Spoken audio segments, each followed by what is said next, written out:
Right. Good evening, everybody. It is Wednesday, the 24th of January.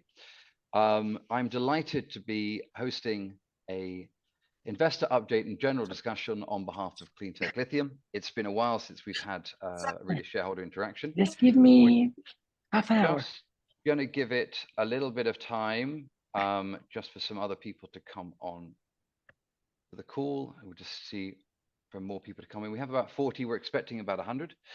But by general instruction, we're going to start doing these bi-weekly webinars with a view to cover off a number of topics that we think would be of interest and pertinent to the shareholders of CleanTech Lithium. And we're looking to get into more detail about understanding the pilot plant, understanding the process of the seals in Chile. We'll do a little bit of review of where the political situation is in Chile. Maha and Aldo, who are both on the call today, recently did a trip to China, which was extremely informative for them and very productive. And I've asked them to give a bit of a review of what that's been going on. I think first and foremost, most people on the call are shareholders. We are all very disappointed with the recent performance in the lithium market for all companies. And I think actually just before we start, I'm just going to having a quick look at how we've performed relative to the lithium price. And the lithium price is just coming, just to check, because I can't see my own screen there. Is that coming up now, Steve? Yes, it is. Great. So fine, just take these off. This is CleanTech over the last year. And we can see here that the biggest driving part has been the reduction down in the market of the lithium price. This is actually the Chinese spodumene price. Bloomberg doesn't do a series of the lithium carbonate price. And then one of our sort of nearest peer comparisons actually here is Lake Resources. And you can see them. And if you look at the wider market, I could do this about 10 or 20. So with that, Steve, Canaccord recently put out a, well, first of all, everybody, welcome. I didn't do the instructions properly. My apologies. But can we dive in? So Steve, Canaccord recently put out a note saying that they were expecting to see a recovery in lithium prices in the second half of the year. And we've seen a number of sort of corporate acquisitions and takeovers, most recently just the other day with Codelco. Do you have sort of, you follow this much more closely than I do. What is the current sort of market saying about the outlook for lithium prices? Because that's going to be such a key driver for our share price over the next 12 months. Yeah, I think the main theme is that everybody, us in particular, are very bullish for the outlook for lithium demand, for EV batteries, for motor vehicles and energy storage, into the future. So this is a theme that is very strong right across the world. We've had a current issue in the course of this past year when there's been increased production of spodumene coming out, largely out of Australia, some out of Brazil, some out of Canada. Most of it going to China, for processing, and that's really overtaken the immediate demand for lithium, and that's caused the price drop. I think most analysts are calling roundabout now as the bottom of the market, because the production of EV vehicles, the sales of EV vehicles is very strong. Last quarter in China was the strongest quarter for EV sales they've ever had. Growth of 31% year on year. The demand for EV vehicles in the United States is strong. It's been a bit weaker in the EU because there's been a bit of concern from customers of the vehicles with the price. The EU's gone largely for the high performance vehicles requiring NMC batteries, which are rather more expensive than the cheaper LFP batteries, which are used in Chinese vehicles. So there's been a bit of pushback from customers. Sales of EVs have slowed down a bit in Europe. But what we're now seeing is a big trend. China is pushing a lot of their cheaper vehicles into the EU. We've seen the main manufacturers in Europe now recognizing they have to produce cheaper EV vehicles. That's requiring the LFP batteries, which use lithium carbonate, which is what we make. Even today, Tesla announced they intend to make a cheap small SUV in the United States, and that's almost certainly going to be using a cheaper LFP battery. So the medium long-term trend is still growth in the electric vehicle market. All countries are absolutely determined to go carbon neutral. They need EV vehicles. We have the current situation. There's been oversupply of lithium. Market, we believe, is bottomed out now. Our broker, Canaccord, is calling for an increase, starting the middle of this year to see the lithium price beginning to go back up, and over the next 2 to 3 years, get back up to close to the $25,000-$30,000 a ton, not the 12,000 we're seeing today, and then get back to the long-term price, which they've had for quite some time, $22,500 a ton. So for our project, we still use the $22,500 a ton lithium carbonate price in our feasibility studies. We believe that is still going to be a conservative price. Quick point on those two things, though, Steve. But so, are they expecting? I mean, I see that BYD's got record sales of cars now, more than Tesla. You see that Tesla's put out more battery power onto the roads than at any point before. Is it because they're expecting the demand to continue increasing and existing producers can't ramp up, or is it that at this point some of the additional producers are not going to shut down production? I mean, our forecast average cost of production is something around about $4 from memory, was it? Just over, yeah, $4,000 a ton. $4,000 a ton. So you still got a heady margin if today's price would come back. But okay, well, listen, we'll catch that, and we'll probably get some other people to come in and follow that when we have a review next 2 weeks. But the thing that most people, oh, and sorry, by the way, everybody, I should have said I'm monitoring Telegram and email and also WhatsApp. If people want to submit questions, they're welcome to do them through those channels. There will be Q&A at the end. Alternatively, people can certainly directly put questions into a Zoom, and we'll either deal with them if they come up, or we'll have a Q&A session at the end. And Dan, if I could just add one thing there. Now, where we believe we're close to the bottom is now we are now seeing fairly recently developed producers shutting down production. We've seen Core Lithium in Australia, stop production. We're seeing Sayona in Canada, reviewing their production. There's been talk in China, whether at this price the lepidolite production is economic or not, and some of that may shut. So once you start getting production shut down, that's close to the minimum of the pricing. And sorry, just to be clear, so what are Benchmark and Canaccord calling for the mid-year and end-of-year pricing? We're looking from the 12,000 we are today, by the end of 2024, $20,000 a ton, and then next year $25,000-$26,000 a ton. Thank you. Well, look, the main thing that everyone has been looking for, obviously, is for the pilot plant. Now, we can't discuss anything into detail before we put out an RNS, and I think it's fair for everybody to say is that we are a month or two behind where we'd hope to be in terms of putting out an update.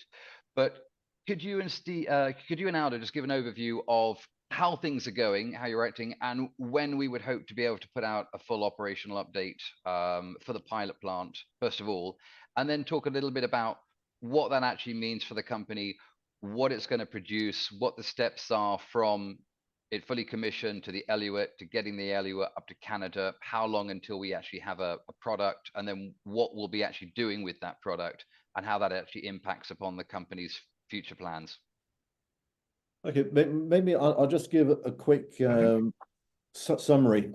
CleanTech Lithium has done a tremendous amount of metallurgical development work in the past year. As everybody knows, we've been working originally with Sunresin. We bought a pilot plant from Sunresin subsidiary, Puritech, which has been constructed and it's in commissioning now.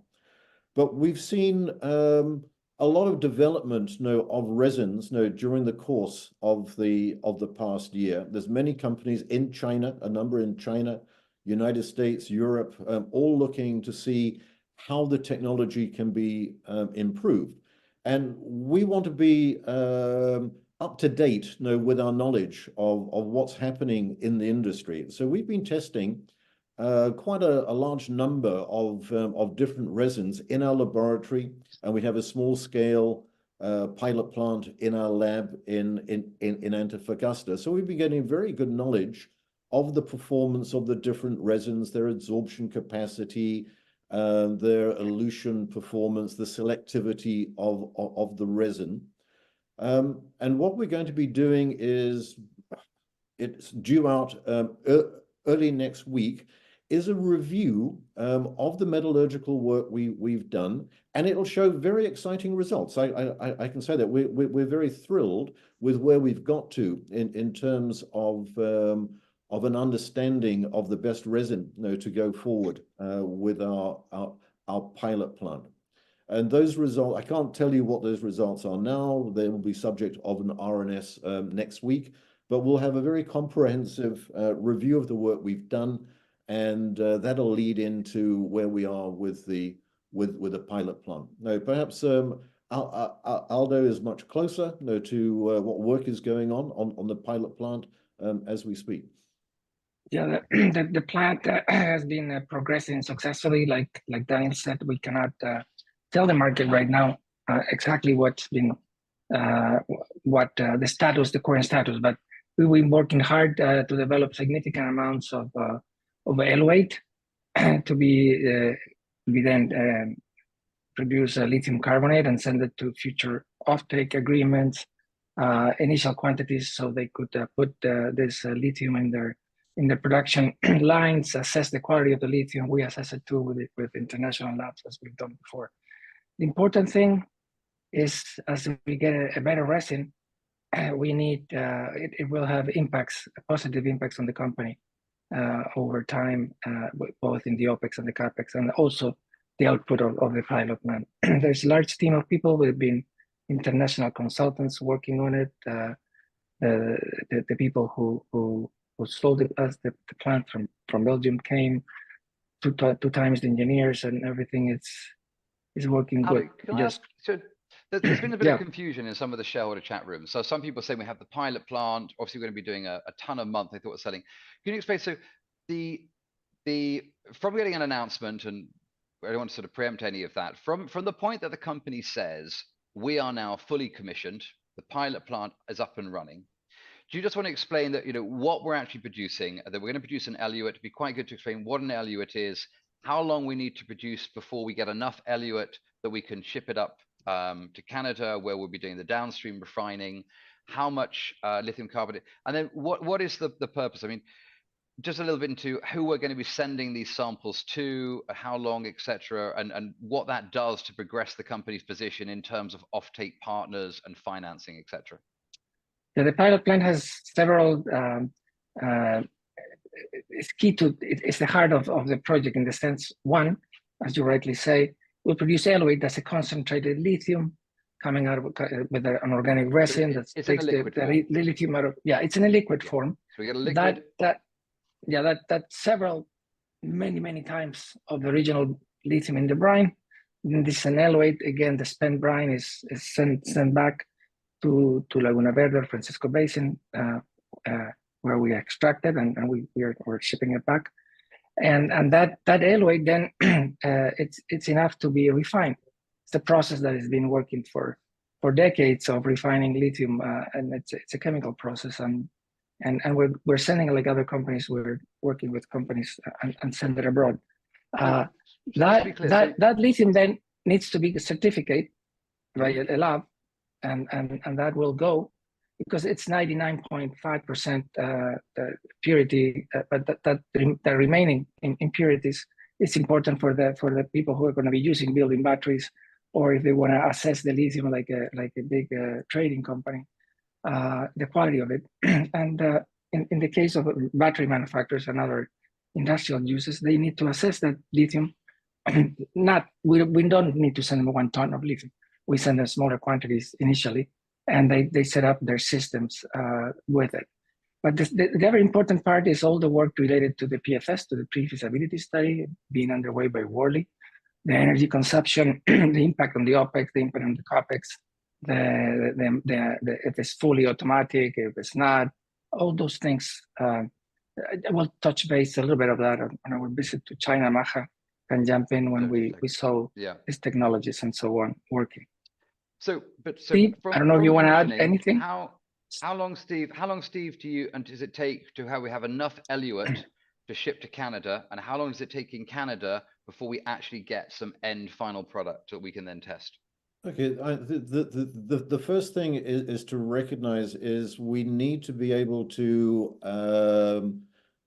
to demonstrate that the resin is selective for lithium, and it's rejecting most of the other ions like manganese and calcium and boron. So we expect to get 97, 98% rejection of all the things we don't want. So we start off with a brine which has got a TDS of about 140,000 ppm, and the eluate ends up with about 2,000, and of which lithium is the major part. Lithium chloride is the major part of that. We will then have a number of concentration stages to then generate a concentrated lithium chloride, which will be somewhere close to 20,000 parts per million, 12,000 to 20,000 parts per million lithium chloride, which will be pretty pure. We will then send that to a third party, and we have talked to a number in Canada and the United States, probably in amounts of 50 to 100 cubic meters at a time. And that will go for the processing. They have existing process plant which can take the concentrated lithium chloride through the various other concentration steps, removal of the final impurities by ion exchange, and produce lithium chloride. So we would expect during the course of February to be making those sort of quantities of eluate. We need to confirm that they are good quality eluate, so that we ship good quality eluates to Canada. Once they receive, provided that they've got the space in their process to test and it's all booked up, it should be in the order of weeks to a month to process through their plant and demonstrate that they're making battery grade lithium carbonate. It should be very, very quick to actually do that, because most of the work is done at the DLE and the concentration stage at our premises in Chile. And then Steve, just for our shareholders, so, and then once you have that certificated and we show that we can do their product, do you then actually then send that certificate around to potential offtake partners and battery manufacturers, or do you ship them samples of product for them to do their own test work? And if you are shipping samples, how much would you ship? The normal way, once we start engaging with potential off-takers and they say, yes, you've got a real project, we like the project, we can see you're going to be a reliable producer, they want to see the product. So we can send them a certificate, but they want kilos initially to go to their laboratories to analyze not just the lithium content, but all the impurities which may be of concern to them in their cathode manufacture. And different off-takers have different specification requirements. So they want to look initially at the chemical composition, then they will want larger quantities in the 10s to 50 kilos to start doing bench test work. And then they will eventually want to put into their process, and they will want hundreds of kilos of sample to start doing their their qualification process. So it starts off small, goes to medium scale, then goes to large scale if they like what they've seen in the earlier stages. Okay, thank you. So hopefully announcement on the pilot plant, we're hoping for next week. I know it goes through a lot of reviews with the technical team and back and forth to Nomad. So we're hoping for an update on the pilot plant.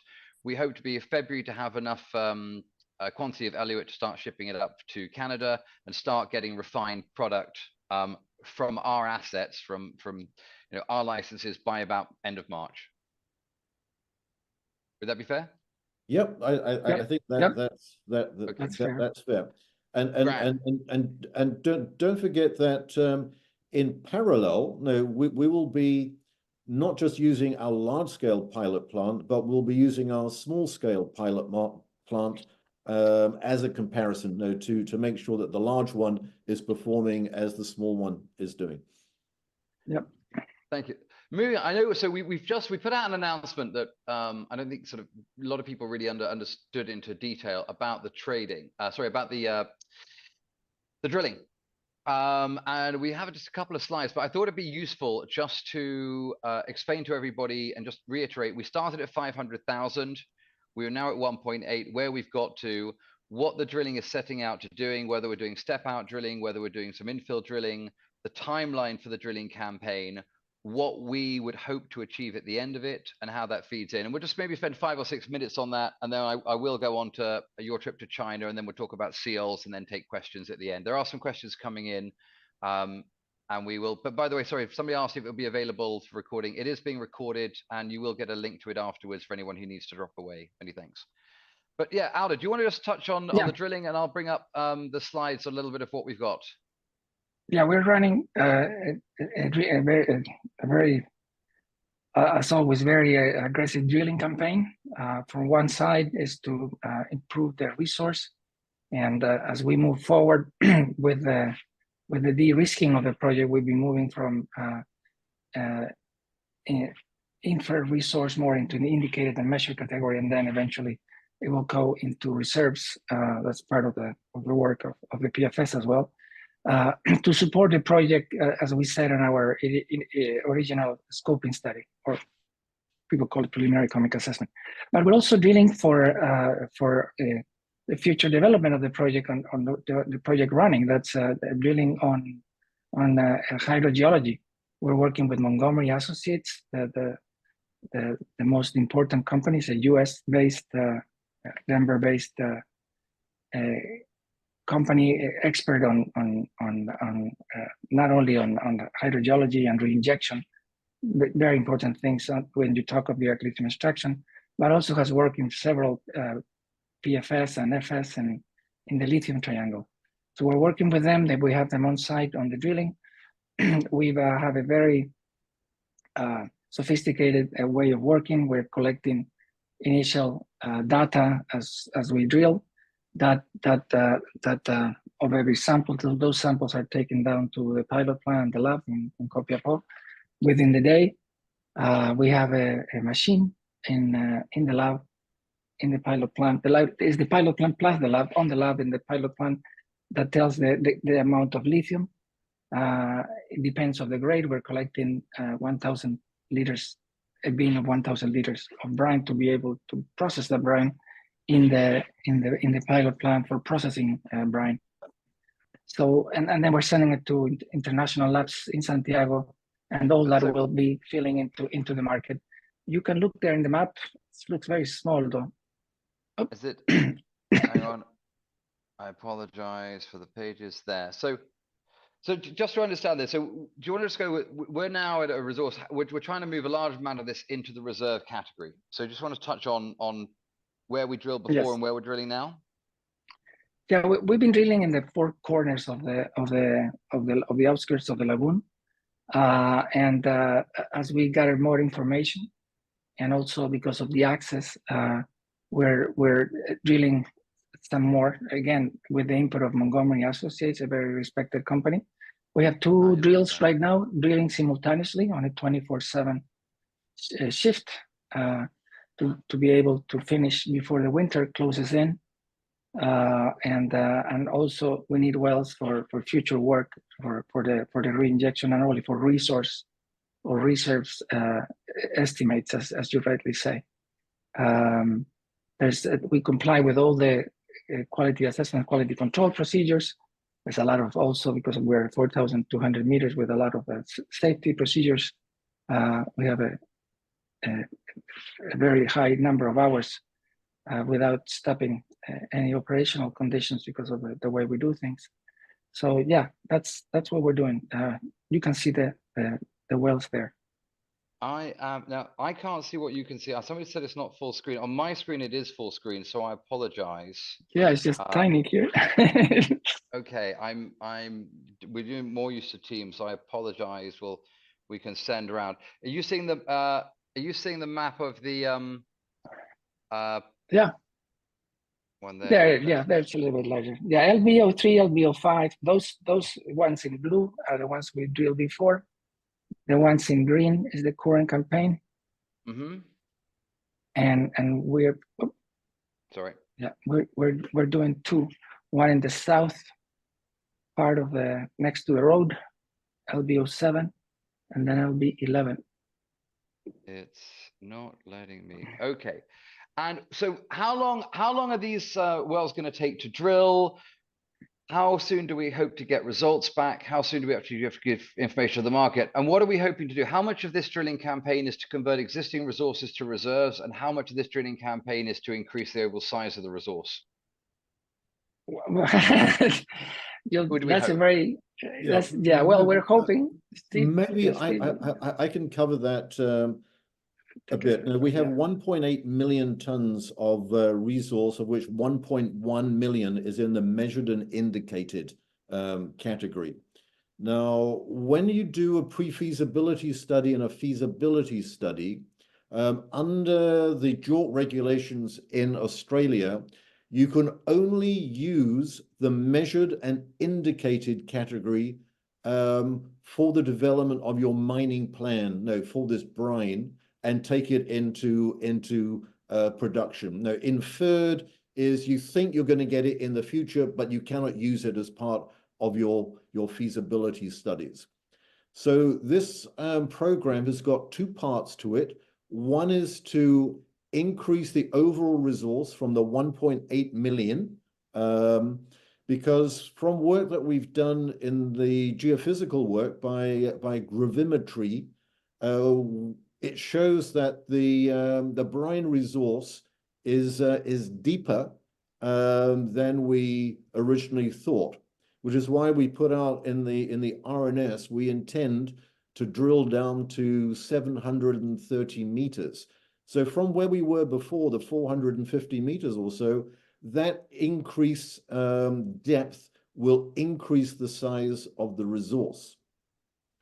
And then to go from inferred to indicated and measured, you need more confidence in the data, which means that to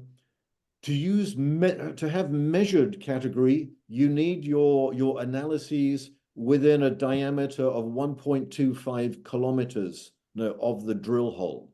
Anything outside of that is not measured. It needs to be within 1.25 kilometers of the drill hole.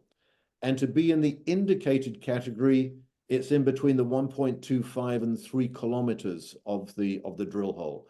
So you can see here we've put in LVO7, LV11, LVO8, LVO9, LVO10, which is infilling around the perimeter. And that's part of the improving the categorization of the resource from inferred into measured and indicated. And the more measured is actually better. And as we go deeper, and there's going to be some lateral extension, that should increase the size of the resource as well. But it's the measured and indicated we need for the pre-feasibility study. Yeah. So that's talking about the resource. Then in the work that we're doing in the drilling, it is also pump testing of those drill holes, because we need to get a good understanding of the hydrogeological character of the brine, the porosity, the permeability, how much each of the wells can pump, at what rate, what is the drawdown of the water level in that area. And from that knowledge, then Montgomery will be able to determine how much of this overall resource can be recovered as reserves. And that is what actually goes into your mine plan. Now, that you need the reserves to calculate how much production you're going to make in the plant. Resources is general, what's underground. Reserves are how much you can actually recover from that. And in the work that Montgomery will be doing, in the calculation of the reserves, it also requires the design of the well field. Where are the extraction wells going to be to maximize the recovery from the resource? The scoping study, we worked on the initial pumping tests, and I think we said that we require 23 extraction wells to be able to deliver the volume we need to the processing plant. Montgomery is going to be designing exactly where those wells are going to go to maximize the recovery of the resource, convert it into reserves, and that will go into the production plan. Same goes. Steve, on that note, you just want to touch, we mentioned Montgomery there. Now we have this slide that your colleague Nick kindly put together for us, but you just want to touch on Montgomery, because we did have some well problems in the last season drilling, and obviously you've now moved to Montgomery. Do you also want to touch on who Montgomery are and how we hope it's going to add to the story and the results?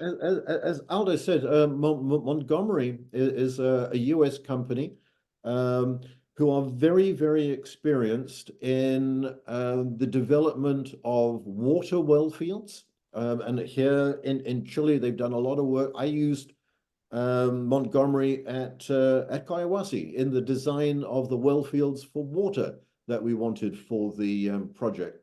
They've done a lot of work in Argentina and Chile for a number of lithium companies, developing the resource and the reserves for lithium brine projects. So they've got a large team in the United States and in Chile. As we probably explained during the course of last year, we developed our team from Aldo and one other person. We had our geological consultant who was a single person, and you cannot really rely on just one person, one expert in case anything goes wrong. We believed it was time to bring in a larger company like Montgomery with a lot of resources to manage our drilling programs, our hydrogeological programs, and the design of the well fields for extraction of the brine and re-injection of the brine. So I think you can see some of the companies that they work with. We're very happy to have them working on our project. Again, just for the shareholders out there, the depth is, and I'm going to try and keep this up to down to 45 minutes. But so when would the company hope to be getting the results back from this drill programs back, and then they've got to be interpreted and they go through the internal process? But when would we hope to be able to actually making announcements to the market, giving ourselves a bit of wriggle room here, because there's always the odd delay, Steve. But from an investor's point of view, when do we hope to get these results back? Well, we've got the drill program, which will be running from when we started it at the end of the last year. The drill program will probably go through until May, because then generally the snows will come in. We had a good year last year, so we could drill longer, but the drilling will go through until May. But we have 5 holes, and we'll be releasing the results of those drill holes as we go. So month by month, we should be getting data from each of the holes as we are drilling and as they are completed. Once all that work is done, then Montgomery will update the total resource, and then we'll look at the conversion of that resource using the hydrogeological data to develop the first reserve for the project, which we will use in our feasibility studies for our our production planning. And we've said that we expect Montgomery to deliver the reserve in July. Okay, thank you. Now, if you have any questions on that, please put them into the comments. But Aldo, Maha, you went off to, we're going to touch a little bit on DLE. The whole original investment thesis was that the market wanted to move towards DLE, environmentally friendly lithium. Since then, obviously, the Chilean government has started to say that any new developments in mines have to be DLE. We saw Codelco taking a stake the other day in SQM, saying that it was to do with this DLE technology or expertise, I think was in the press quote. But Maha kindly organized a trip through colleagues, but Aldo, do you and Maha just want to jump into your trip to China, what you saw, what you hope to achieve, and we can talk to a couple of these ones here. I will do a separate whole session about DLE in more depth in a 2 or 4 weeks time. But yeah, Aldo, how was China? China was a very, very productive trip, thanks to the long-time relationship we have with Chinese vendors of technology and the resin and parts of the technology, and also, nevertheless, for the work of many years developing Trafigura there by Maha Daoudi and Stephen Cheng, who Aldo, worked with her. Sorry, just on that, just for those that didn't meet Maha on the last one, Maha, do you just want to say hello? And obviously, Maha, Yes. you had a very senior role with Trafigura running their global copper operations for many years, including overseeing a lot of the offtake agreements. And it's your relationships with your former colleagues in Trafigura China that led to a lot of these meetings. But do you just want to touch base on, reintroduce yourself, because everyone's seen everyone else, Stephen, out a lot of times, but your background with Trafigura and what you were doing? Yes, I mean, basically, I have 25 years experience in the commodities and the metal industry. Can you speak up a bit, Maha? Sorry, you're a little bit quiet. Can you hear me now? Is it better? Yeah, that's better. Thank you. Okay. Yeah, so I have 25 experience in the commodities and mining industry. Actually, I started my career in the mining before moving to the trading side, and I was indeed for several years in the management committee of Trafigura for all metals businesses, and I was running their largest metal business, which was copper, but also running all their metal business for China and for Africa. So, I mean, of course, that gave me the chance to spend a lot of time on the ground, and China is definitely a place I do know very well, and we have a very intense week in China, but I mean, I have to say we had 1 week on the ground, but it's a trip that we've prepared for several months. Very well prepared trip, thanks to the support of the local expert I've been working with for the last 15 years. And it's extremely informative and fascinating what we could see there.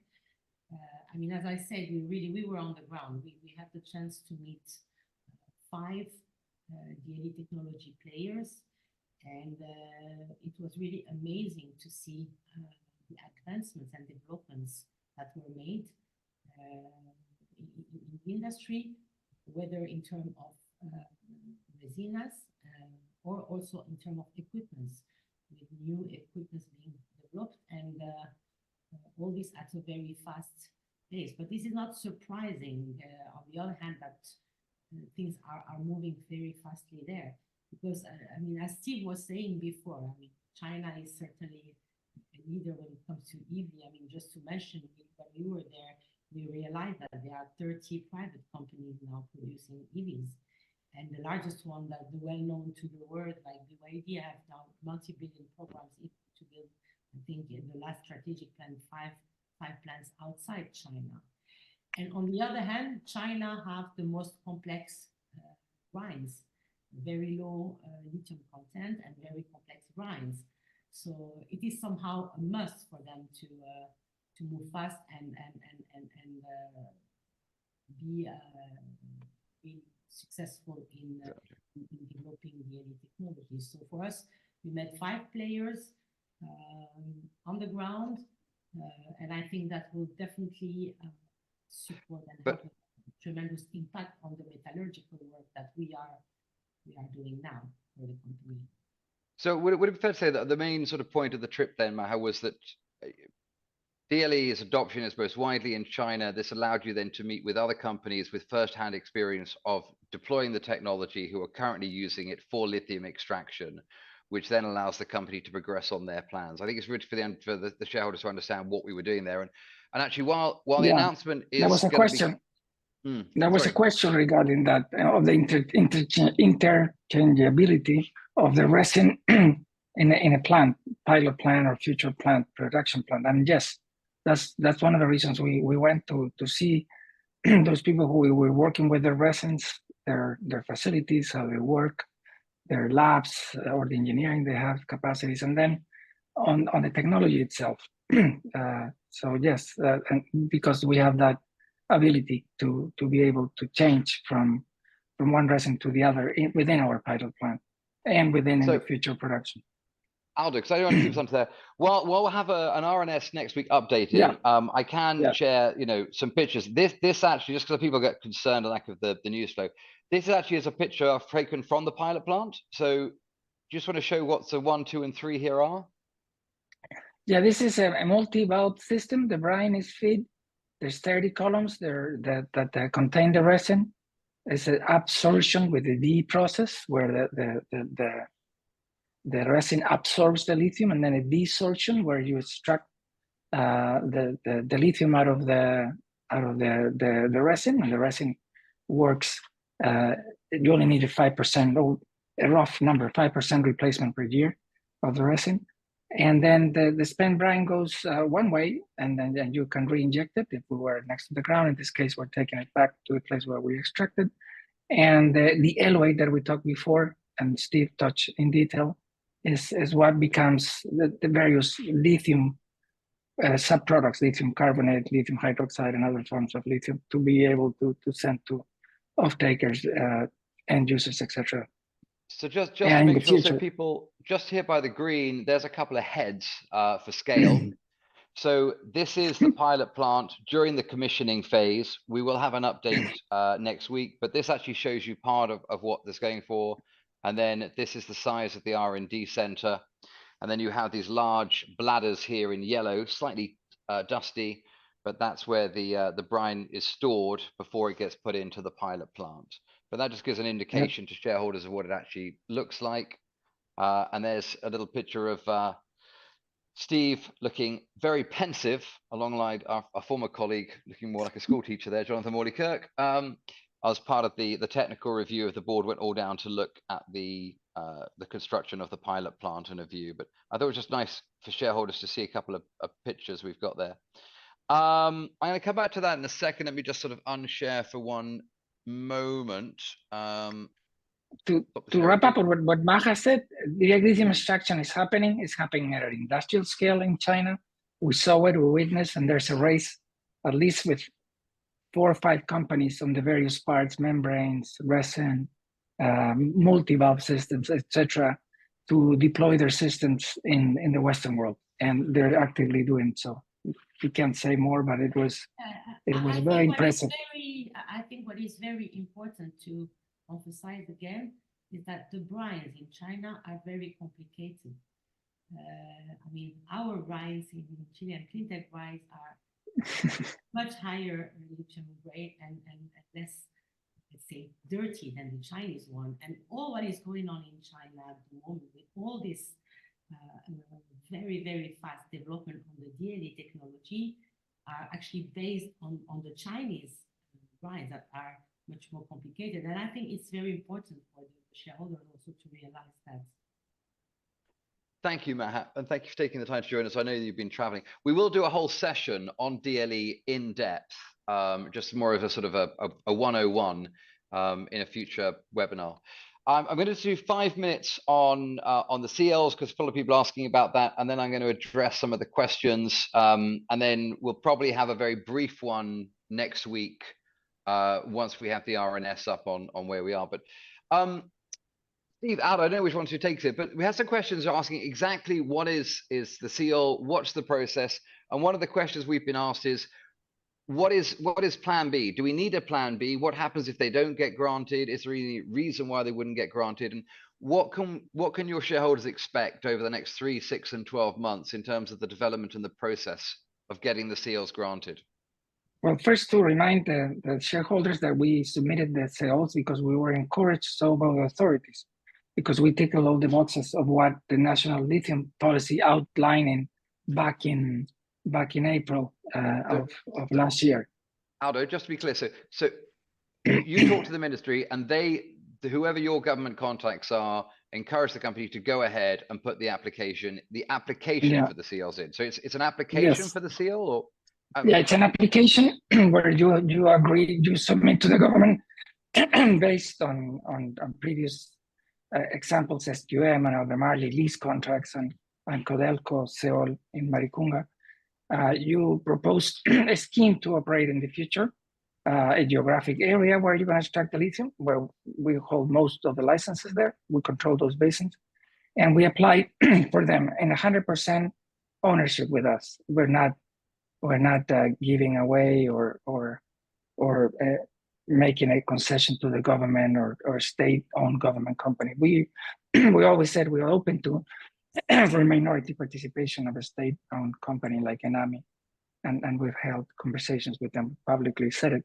But the national lithium policy said that the future projects need to be with the lithium extraction. We're there. We have a pilot plan. We'll tell more details to the market next week. Following week, we have a renewable energy. We have the most advanced relationship with of any junior mining with indigenous communities, the Koyas who live in our region, who publicly have said they support our project and the cleanness and our credentials and the way we engage with them from an early engagement now into early consultation, where they're working parts of the environmental impact assessment as we go forward. And the government has said too that there'll be definitions and fairly Aldo, soon in summer. Just in a more layman. So we put the application in. There is a review process. Based on other companies' experience, what is the steps that we go through? Do you suddenly get a letter saying it's granted, or do you go for seminar? Do they inspect? What are the steps that we need to go through as a company for us to get the seal? And is that then the final permission, or does it get granted subject to environmental ones? Because there's a lot of confusion about exactly what it is. Okay, the seal it's a contract, or a special operation contract to extract lithium. Okay. In the current constitution in Chile, it's declared, because of all reasons, declared as a strategic mineral because of the idea of doing nuclear fission out of lithium. Okay, back in the 80s. But long story short, there's 4 processes. You are declared admissible, and the government sends you. Remember, we applied for sale for both projects, Laguna Verde and excavation. They declare admissible. Then you go through a legal due diligence. Then you pass the legal due diligence. They set up a committee for that. Then you pass the technical due diligence, and then it sits on the desk of the mining ministry to say, okay, grant, or let's discuss this or that. That's how it works. Like any mine, metal, non-metal, you need the permits to construct. You need the environmental impact assessment. That's a different thing. So, and just for show shareholders are aware, obviously you're on the ground there in Chile. So who is the point person? Is it you dealing with the ministry? Do we have somebody directly with the ministry? Who is your point of contact within the government that advise the company to put the sales in, and who is it that you go to for updates on the process? Well, we have a team. We have a team both at the local level. It's very important, the support we've always have at the local level in the mining town of Copiapó in the region of Atacama. And we have a person called Marcela Sepulveda. She worked many years in the mining industry in public relations and relationships with the community as community manager in Candelaria, a big copper project there for 9 years. And we have also a PR organization who's connected to the government. But I'm the person. I'm the one. You're the person. To answer in short, I'm the one who talks regularly with the authorities. It's a teamwork. but I Yeah, talk regularly. So Aldo, but who is your point? So do you deal with a deputy minister? Do you deal with the minister? Do you deal with somebody who's responsible for DLE? Where's the point of the relationship that comes back? I've dealt with all the authorities, with the mining ministry, the deputy ministry, with the people at Corfu who lease the Salar de Atacama. I work with the people of Cernia Jimin who do the drilling permits. Is there a deadline by which they need to come back to us? I mean, I only know from permitting and things with the FCA. When I put an application into the FCA, they have to respond within a window of time. So is there a legal requirement when the Chilean government has to respond to you back for an application? Yeah, once there is a legal obligation, but at the same time they said that's where you interrupted me, of the national lithium policy, they want to outline the work they've been having, the public consultation with the various indigenous communities. It's been, by the way, in the press in many ways recently, in making opinions of the deals made by Codelco, SQM, and Codelco, etc. But so the government has said that the process will take around 4 to 6 months after we're created admissible. That will happen now after we're coming into the month of February, where in Chile it's people take vacations and leaves and everything. So they're wrapping up all the work they did in they finished the last year, talking to the communities and what they think of the projects and so on.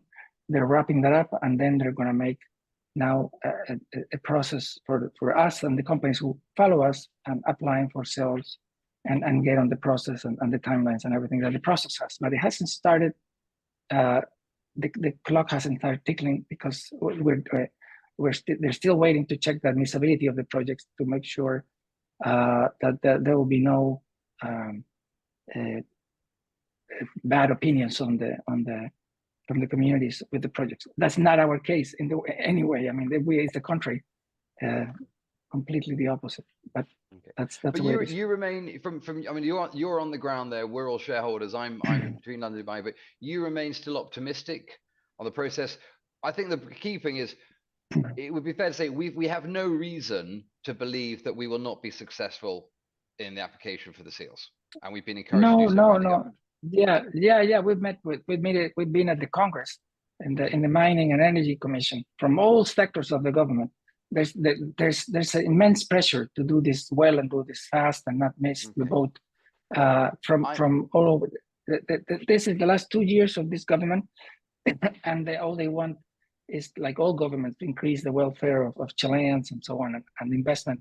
The foreign investment in Chile is key for doing those things. So. Okay, well, thank you. I'm going to get to some questions now, because I am cognizant I want to keep this under an hour and then also get people to give suggestions. But I mean, the key things we want to do here is that the drilling is underway. We have a much bigger international partner, which we hope there was some problems with the previous wells with the operator on the ground in terms of dealing with these wells. So Montgomery is a much larger, more diverse and more experienced company. We are having an operational update on the pilot plant. We hope, if not by Monday, Tuesday, certainly by Wednesday, Thursday. It's going through drafting. Just to be clear, everybody, I haven't seen it, but I'm aware that it's doing the internal process. And then we believe that the lithium price is bottomed out, and we expect for a rebounding there. So there's 2 other questions that are coming in from parties. One briefly, I go, so Steve, Aldo, the question was, have you sold any shares in the past 12 months? No. It's the opposite, actually, Steve. You can say in your case, I haven't sold any. We have not sold. None of the directors or management have sold one share since the company has been formed, and on every financing, management and directors have been buying shares. So in this last raise in October, November, all the directors participated in the financial raise. On that similar note, there's a question actually directed to me as to whether I have sold any shares into the market in the last 12 months. And the answer again is no. I participated in the pre-IPO. I participated in the IPO when it dropped down after the IPO. I think I bought about 10 or 15,000 pounds in the mid 20s. That then I exited around about 35. I participated in at 47, as did various members of friends and family. I think my father actually, at my advice, bought more shares at 65. And in the last round in October, November, I took 135,000 for Fox-Davies, and my father bought another 25,000. But neither me, my family, or any of my close associates have sold any shares other than I think that 10,000 I bought at 27 and sold at 35. I was only doing it to support the market a little bit in the IPO, but I think I'm long equivalent of I'm in for about 250,000 quid or something, and I haven't sold any of that. If anyone wants that one, the capital market raising prospect over the next 6 months. What are the capital demands of CTL? So the second question there, from Ian Hunter, Steve, is what are the capital raising prospects look like over the next 6 months, and what are the capital demands for the next 6 and 12? And that also touches really on a question later on about how we're doing for the ASX listing. Do you want to give a? We did the raise in November because we had not completed the ASX listing process. Now, we believed during the course of the summer that by autumn, late autumn, we would complete the ASX listing. But what we found is that the ASX have been swamped with applications for listing, not just from mining companies, but from all sorts of other companies wanting to be in that market. The ASX have lost people. It's been very slow work. There's been a couple of regulatory issues we've been working through with them as well. And we're still working full bore with the aim of completing that ASX listing. So when we did the raise in November, we limited the amount we raised to undertake the program of work that we have in place now and take us through to when we expect to complete the ASX listing. We're looking at sort of April. Is the sort of late March, April, timing for that, so that the funds that we have cover us certainly through that period. With the ASX listing, we are required to bring on board a couple of hundred new shareholders and to undertake a financial raise as part of that ASX listing. And so we will be doing that. We're still planning our work programs through to the end of the year. We haven't yet finalized that budget or presented it to the board, and we need to do that before we finalize the amount that we're going to be looking at raising with the ASX listing. Can I say, Ian, I didn't want to cover off everything in one go. We'll do RNS little mini webinars around announcements. These I wanted to get into more of a regular 2-weekly webinar to actually engage management with shareholders on a more frequent basis and to do a little bit of more deep dives into individual topics. One of the things we will be going into is a look at what capital is required between here and production, where we can get from that, who we're talking to, the process of the ASX listing, why the ASX listing, the valuation differentials, the fact that about 35% of our shareholder base is in Australia. Regal is still our largest fund manager at 15%. They stood their corner in every single round, pre-IPO, IPO, a year a bit ago, and the last round. And they're also quite keen.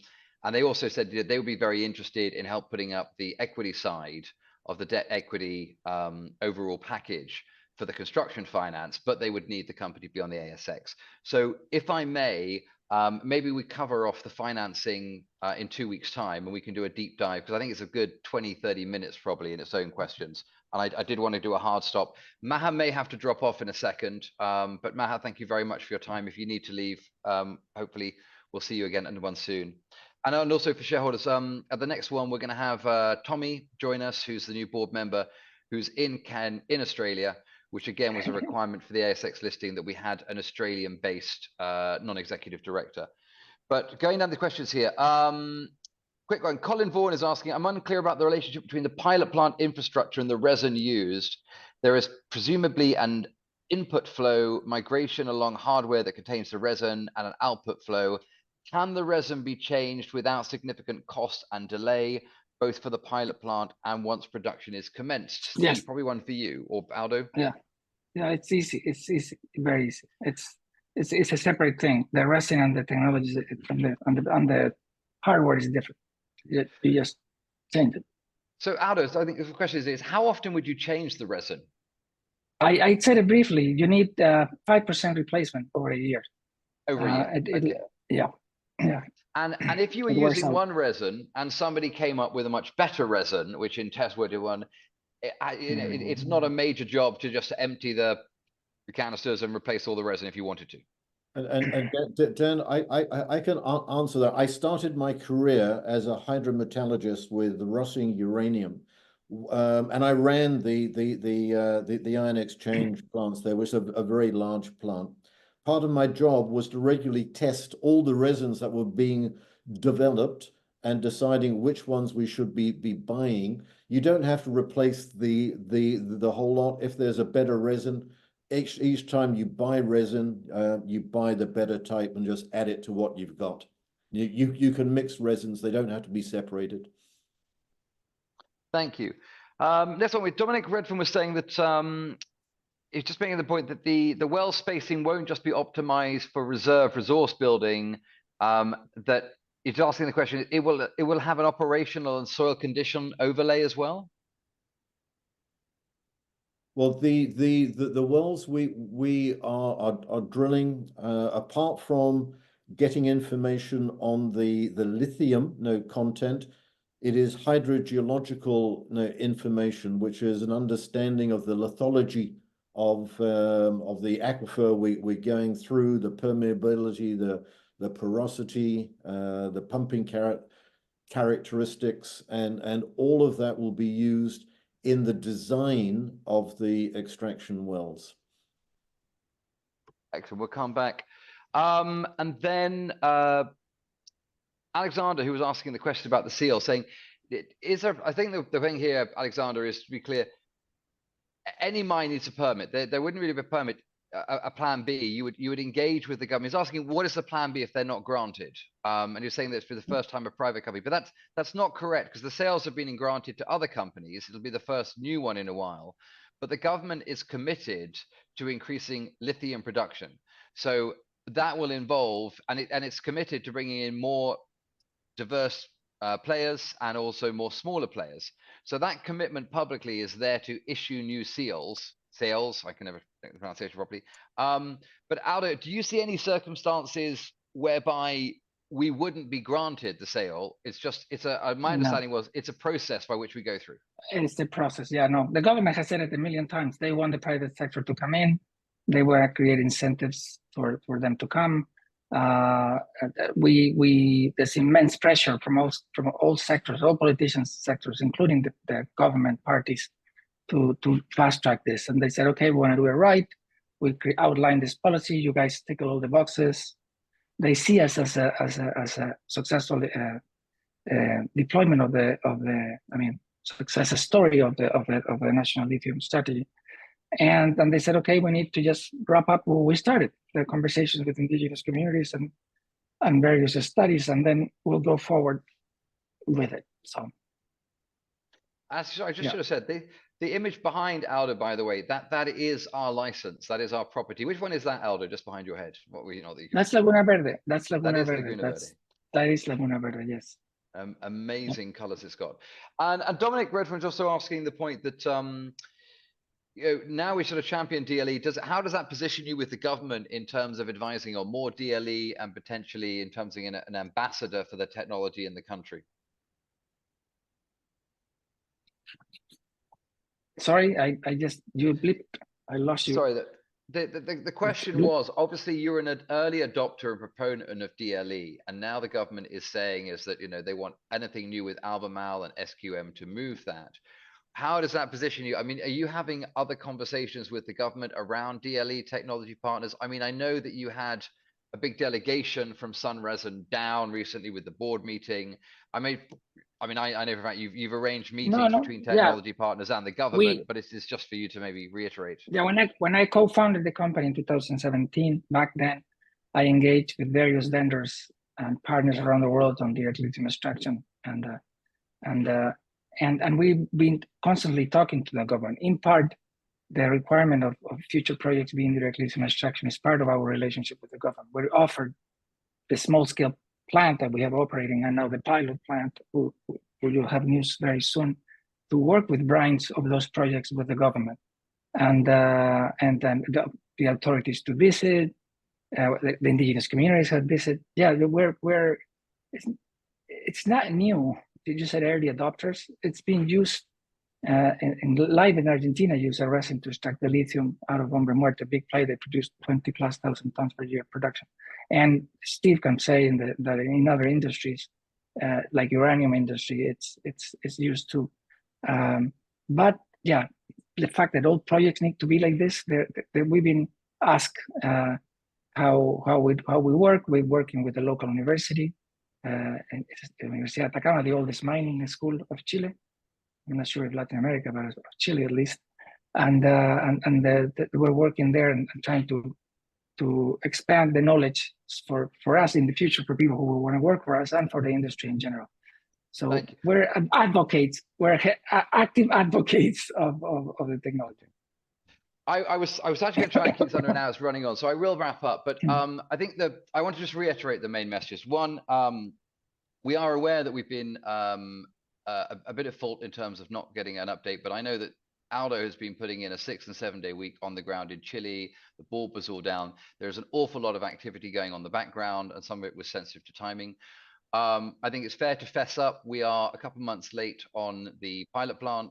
These things, you go out to the market with your best bet, but there's always some issues and some teething and some changes and things you don't expect. But we will be having an operational update on the pilot plant next week. Fundamentally, we all remain very bullish about energy transition. The market tends to oversupply and then a spike, but the long-term trend and the long-term outlook for lithium remains extremely positive. At $22,500 a ton, the company throws off about $400 million a year in free cash flow. Even if the prices were to stay down where we are, we're one of the lowest cost producers of any project that's being developed globally, and you'd still be throwing off a couple of $100 million, 150, 200 million in the next sort of 3 years' time at production. These are really significant numbers.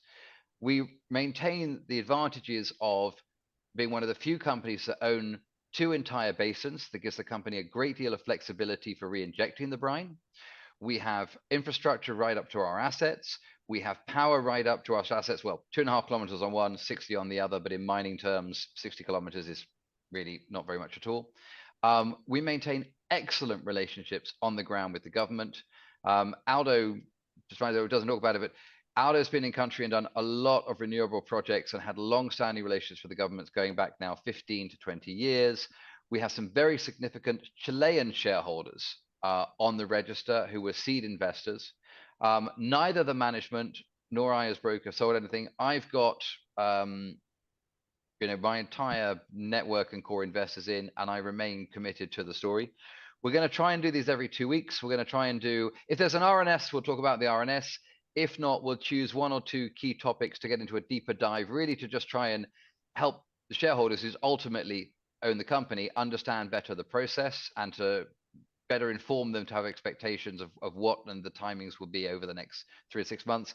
And I think we will, in 2 weeks' time, do a deeper dive about the ASX listing, use of capital requirements, timing, and also how an offtake partner works and the project finance works, which Steve has done some very large project financings for other mining projects in Chile and is in a very good position to explain just generically what we'll be going through over the next 12 and 24 months as a company.